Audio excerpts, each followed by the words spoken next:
Ja želim da pojačam voltažu struje, a neko stoji i kaže, alo, mislim ti kažeš da želiš, ali realno nisi spremna, jer ako povećaš voltažu, a nisi se uzemljila, to će da te sprži. Koliko god da ubaciš, to negde izađe, koliko god da ubaciš, to se negde prospe. Ako ti te rupice nisi začepila, što ti veći protok od ozgo dođe, tebi se i rupice šire. Jer realno ti kad kreneš da zarađuješ više i dolazi ti još više, to gledanje u to da li ti curi, liči kao da gledaš u nedostatak. Sve što smo čuli do sada je bilo samo ne gledaj, pretvaraj se da nije tu, pretvaraj se da nije tu. Pre nego što nastavite sa gledanjem ovog videa, mali EPP, 25. juna krećem sa novim formatom Sjajne ekipe. Pridružite mi se u 19:30 na ovom besplatnom promotivnom Zoom callu, gde ću predstaviti sve detalje u vezi sa novom verzijom Sjajne ekipe. Ovo je ujedno i ostvarenje moje dugogodišnje želje da uz vrlo pristupačnu cenu uključim i podržim što više vas koji ste spremni da svojom transformacijom doprinesete usmerenju kolektivne svesti ka društvu i svetu u kojem svi dobijaju. Prijavite se klikom na link u opisu videa pod nazivom Sjajna ekipa. Vidimo se 25. juna. Znači, spomenula si ovo jednu jako važnu stvar, a to je da ti se pojavio ti se osjećaj, čekaj, više nego ikada osjećam da je tu, da može da dođe, da može da se manifestuje, ali sa druge strane me fata prpa. Šta ako ja to dobijem? I šta ako dobijem odjednom? Šta bi ja s tim radila kad ja ne znam, ni s ovim što imam, osjećam da ne raspolažem na najefikasniji način. Ovo je fenomenalna pozicija u kojoj jesi, zato što je ovo i razlog zbog koga nisi dobila sve što taj neki sledeći upgrade koji želiš. Jer to ti je kao, na primjer, da si ti rekla, ja želim da pojačam voltažu struje i sad neko tamo ko treba da klikne to što ti kažeš, ja želim, a neko stoji i kaže, alo, mislim ti kažeš da želiš, ali realno nisi spremna, jer ako povećaš voltažu, a nisi se uzemljila, to će da te sprži, je li tako? Što znači, ovaj moment, i zato zovemo ovaj segment uzemljenje finansijskog obilja, a to je da dopustimo sebi da budemo iskreni, da mi mislimo da znamo šta bismo sa tim, a zapravo ne koristimo sa maksimalnom efikasnošću ovo što trenutno imamo. Jer šta se dešava? Ti si lepo objasnila sada, pa ja ne znam, meni ovde ode 30, 50, 100, ne znam ni ja, i kaže nije mi žao, međutim, sa druge strane, osjećam da ne vladam time, osjećam da nisam ja ta, nego da mi nekako odlazi, da mi izlazi. Što znači, ti si sad jako lepo prepoznala da ti imaš, kao da imaš neku korpicu koja ima rupice. I sad ti koliko god da ubaciš, to negde izađe, koliko god da ubaciš, to se negde prospe. I nebitno, evo ću dati primer moj, isto je tako bilo, 20. godina prešli da radimo ovo, polako, 21. sam ja bio u plesnom svetu, pa se to nekako polako iznivelisalo, dolazilo sve više i više prihoda od ovoga. 2022. godine fokus samo na ovome i bukvalno ono najviše novca ikada koji smo dobili. I završili sa dugom od $80.000. Znači, čekaj, kako je, ali pazi, meni se ostvarivalo ovo što sam ja rekao, daj još.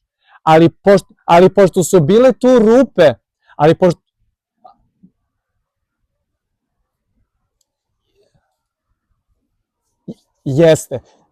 Jeste. E pa gledaj sad ovo, znači dolazi više, znači otvorila si se za više, sad je vreme da podmiriš i kako popuniš te rupice koje su neefikasne. Zato što nama ona stvar kad nemaš novca, koliko želiš za te neke stvari, kad nisi sebi dao ni da poželiš, a onda se prebaciš da kreneš da želiš i ono što je još bolje, počne da ti se ostvaruje, onda si u fazonu čekaj, ovo funkcioniše. Što znači, neću uopšte da se ja bakćem time da ja nešto štedim. Kakve veze ima što ja koristim neku pretplatu za $20 koju nikada ne koristim, a šta je $20 kad ja sad zarađujem 5.000, kad zarađujem 6.000? I taj mentalitet stvara to, ja to zovem energetsko curenje. To curi sa strane. Zato što si ti u fazonu, ma nije važno, znaš ono kao, što bi razmišljala o tome, samo zaradi još. Ali nije fora u tome da zaradiš još, zato što ako nisi u procesu uzemljena dovoljno, evo sedim ovde okružen, mislim, vrlo interesantno, gomilom rupica nekih, ovde slikat ću vam posle, pa ću vam poslati na grupu. Znači, ako ti te rupice nisi začepila, što ti veći protok od ozgo dođe, tebi se i rupice šire. Nije da će tebi rupice da ostanu iste, jer je mnogo veći pritisak koji dolazi od... To je kao kad kiša koja nema gde da se izdrenira. Jel' tako? Ona će da napravi načina i ona će da mora da ode i da prođe negde ukoliko nisi napravio efikasan sistem za navodnjavanje, irigaciju, odnosno dreniranje. I sad ne znam što mi ta reč pada na pamet. Ok, ali mi neki put kad pobegnemo u ove visine, ne znam da ste pročitali onaj moj email, sam poslao skoro i na engleskom i na srpskom, napisao sam email i baš sam rekao to i to je meni moja Josipa rekla, kao ja sve sam super je bilo, razumela, samo taj posljednji deo nešto baš i nisam, a to je baš bilo onako malo poetično, ja sam napisao nešto, konačno osjećam da sam se uzemljio na ovoj planeti posle koliko godina, zato što i da mi je podjednako važno puštanje korenja dole, uzemljenja, isto kao i ovo lepršanje gore, znaš, plodovi, cvetovi, grančice, sunce, vetar nas nosi, lakoća. Čekaj bre, pusti ti sve to da se uzemlji, jer ako se ne uzemlji, ne može da se opredmeti, mora negde da se uzemlji. Što znači da taj moment koji imaš sada i koji prepoznaješ sada, mislim, to je fenomenalno, mlada si, otvorenog uma, osjećaš da već možeš više, dobijaš sinkronicitete i potvrde da ti već dolazi više, sad je poenta da ti pogledaš i ovde dole, da li možeš i kako možeš da pogledaš u stvari koje trošiš, da izbaciš stvari koje ti ne služe više, da pokrpiš sve te rupice koje si napravila, koje su ti bile potrebne. Ti nisi mogla da gledaš u to što curi, jer si otvarala još i još. Ali sad je vreme da povežeš konce, da ti je to što ima rupice i što ti curi, to pomalo, da je to bilo samo jedan privremeni korak, neophodan da se ti oslobodiš da krene da ti dolazi više. Ali da bi se sad uzemljilo i opredmetilo u doživljama koje želiš, u stvarima koje želiš, u količini novca koje želiš, u investicijama koje želiš, u nekretninama koje želiš, u kolima, šta god da je tebi interesantno u životu, da podeliš, da podariš, nebitno je. Sad je potrebno da zadržiš istu lakoću i da kad gledaš u poziciju onoga što treba pokrpiti, što treba skinuti, što treba iseći, da ne gledaš na to kao nedostatak. To je jedini način da se zapravo sve to uzemlji. Meni je to tako spržilo 2022. godine. Znači, ljudi, mi smo skočili 3 puta veći prihod, sa 100 na 300.000 iz 2021. u 2022. I završili sa 80.000 duga. Evo, i onda je bio počeo proces prihvatanja toga, prvo ja, pa sam onda lupao glavom o zid kako to s Armando, pa sam onda insistirao, pa onda to bilo još ovako, onako, nebitno je. U svakom slučaju, uspeo sam unutar sebe, unutrašnje stanje je činjenično stanje, da vidim i da se ne plašim da odem u tu gustinu i da pogledam tu gustinu i da kažem da se stvari nikad ne promene. Da li bi ja i dalje bio živ i zdrav? Bi. I onda korak po korak počneš da gradiš ne trenutni momentum koji će ti dati nešto trenutno, nego to je jedan masivni momentum, to je jedan masivni zamah koji ti daje mogućnost da imaš takvo samopouzdanje da smo, pričao sam vam to već ranije, od prošle godine sa 300.000 godišnje bili na $500 u računu u avgustu, to je bilo pre 8 meseci, ne znajući kako ćemo se vratimo za Ameriku, odnosno kako ćemo da platimo to vraćanje za Ameriku.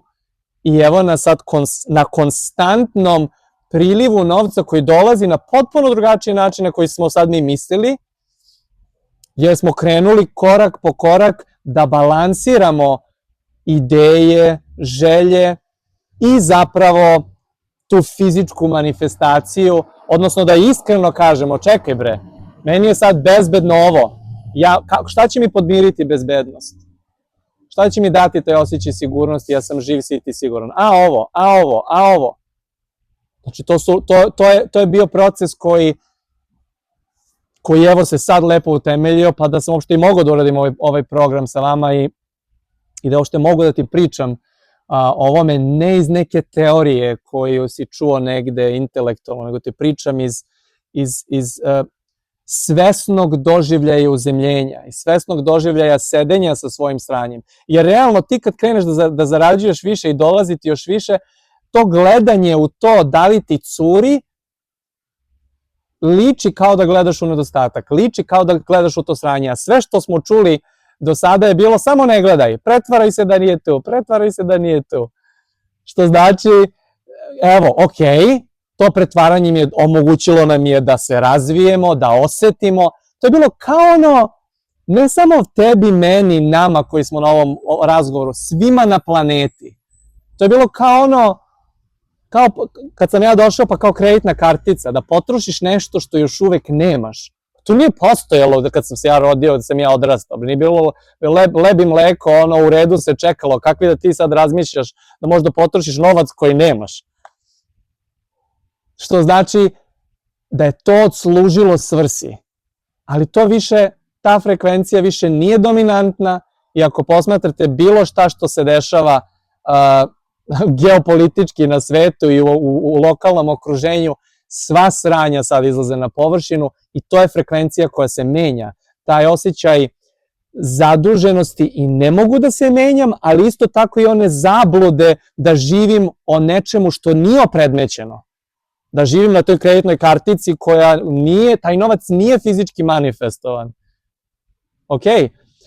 I onda sad tu treba biti jako iskren sa sobom i pažljiv i onako otvorenog srca i strpljiv da se izgradi mehanizam koji neće da ubije poentu ideje koja je lepa i velika i želje, ali sa druge strane koji neće da se pretvara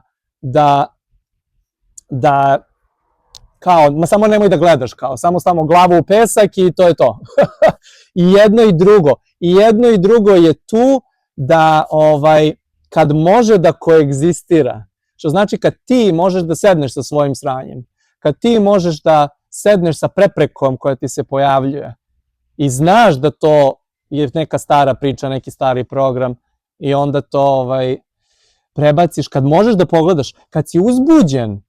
Evo Armand, mi smo došli do toga, on nije hteo da pogleda ljudi u budžet, to sam ja vodio 10 godina, nije hteo da pogleda čovjek. Ma kakvi, to je njemu bio smak sveta. Vidiš ti to? Ma kakvi ni da pogledaj, onda sam ja išao, pa pretio, pa radit ćeš ponovo ovo, pa znaš, iz moje neke nemoći. I ono ludila koja sam ja lud, da ja jedini ovo na celom svetu vidim, šta se ovo dešava ovde? I korak po korak, da smo došli do toga, to je vrlo povezano isto, kad pričamo o partnerskom odnosu, i spašavanje. Znaš, ti kad hoćeš nekog da spasiš, porodicu, posebno iz Amerike, koji pošalješ nekome nešto tamo za Srbiju, za Balkan, pa prijatelje, pa partnera, kad se izmiksa spašavanje sa tim, luda kuća. Kad sam ja prestao njega da spašavam, to je bilo tačno pre nego što smo radili od spasioca do iscelitelja tamo na jesen,